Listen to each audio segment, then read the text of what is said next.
come to the board meeting to get questions answered. But the board never seems to answer their questions. How will you bring about the opportunity and actually do answer the questions of the public if you are on a school board? And I believe, Ms. Lundy, you are next. Yeah, I'm sorry. Mr. Watson. Oh, Mrs. You're right. Sorry about that.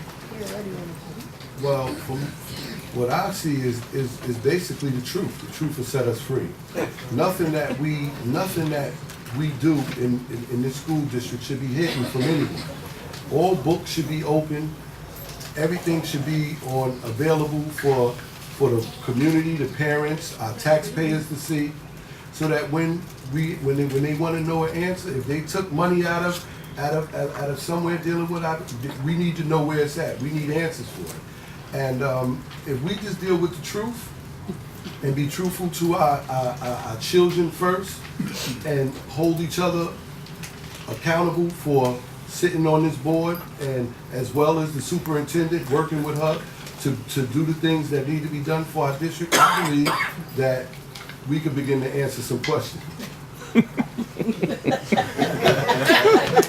right.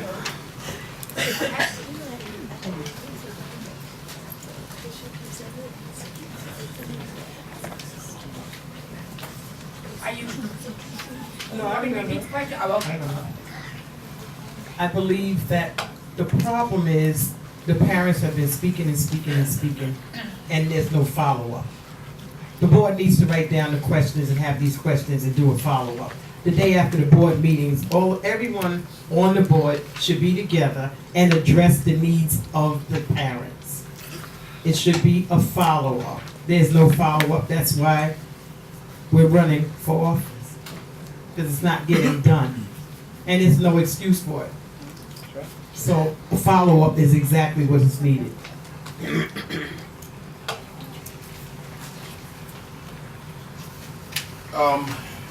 I think there should be a policy and procedure in place, even with the board, that at every board meeting, if there are concerns and issues brought to the board, that we should record it, and then the following meeting address those issues that was in the last meeting.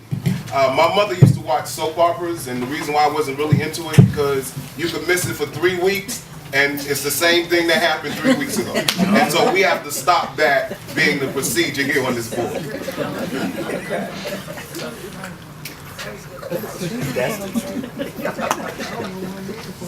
I think, first of all, accountability has to be enforced. I came to a meeting not long ago, and the superintendent, the assistant superintendents, and we have a plethora of superintendents, and not one of them was responsible for anything.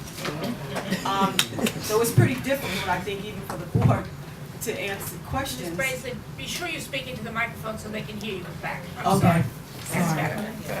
I think it's difficult for the board if the people that are on the payroll and are supposed to be carrying out certain jobs don't do them and don't have to be responsible for anything. I've never seen anything like it. Nobody on the planet has a job where nobody is responsible. And so one thing, they're absolutely right, the board has to follow up. But we have to follow up on the people that are in the cabinet so that they do their job and follow up. You know, and so we asked one question and they were calling one of the office aides, blaming her for something that should have been administrative and it should have been taken care of. That has got to stop.